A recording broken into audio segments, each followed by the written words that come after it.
আসসালামু আলাইকুম সবাইকে, আশা করি সবাই ভালো আছেন। আজকে রান্না করব চিকেন স্যুপ, তাই ভাবলাম আপনাদের সাথেও শেয়ার করা যাক। এখানে আমি মুরগির বুকের মাংস নিয়ে নিয়েছি। অল্প লবণ এবং অল্প হলুদ দিয়ে আমি মাংসটাকে সিদ্ধ করে নেব। মাংসটা ভালো করে সিদ্ধ হয়ে যাওয়ার পর আমি একটা প্লেটে নামিয়ে নেব।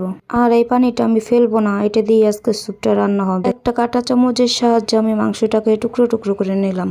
এদিকে আমি একটা বাটির মধ্যে 3 চামচ চালের গুঁড়ি নিয়ে হালকা একটু পানি দিয়ে একটা পেস্ট বানিয়ে নিলাম। আর এই স্যুপের মধ্যে আমি ডিম ব্যবহার করব, তাই একটা ডিমও ফেটিয়ে নিলাম। এখন চুলাতে একটা পাতিল বসে সামান্য একটু তেল দিয়ে দিলাম কাঁচামরিচ এবং পেঁয়াজ কুচি। পেঁয়াজটা হালকা একটু ভাজা হয়ে যাওয়ার পর এর মধ্যে দিয়ে দিলাম আদা রসুন বাটা এবং জিরা বাটা। মশলাটাকে ভালো করে ভেজে আমি দিয়ে দিলাম সেই মাংস সিদ্ধ করে রাখা পানিগুলো। পানি দিয়ে মশলার সাথে ভালো করে নেড়ে চেড়ে মিশিয়ে নিব। এই পর্যায়ে টুকরো টুকরো করে রাখা মুরগির মাংসগুলো আমি দিয়ে দিলাম। স্যুপটা বলক আসা পর্যন্ত অপেক্ষা করব। বলক উঠে আসলে এর মধ্যে দিয়ে দিব চালের গুঁড়ার সেই মিশ্রণটি। চালের গুঁড়াটা দেওয়ার পর ভালো করে জাল দিয়ে নিতে হবে। স্যুপটা ভালো করে জাল দেওয়া হয়ে গিয়েছে, এখন আমি ডিমটাও দিয়ে দিলাম।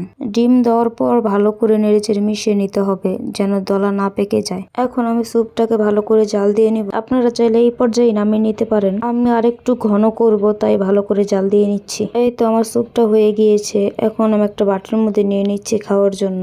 এই রেসিপি ফলো করে আপনারাও বানিয়ে নিতে পারেন। খেতে কিন্তু খুবই মজা হয়েছিল। সবাই ভালো থাকবেন। আল্লাহ হাফেজ।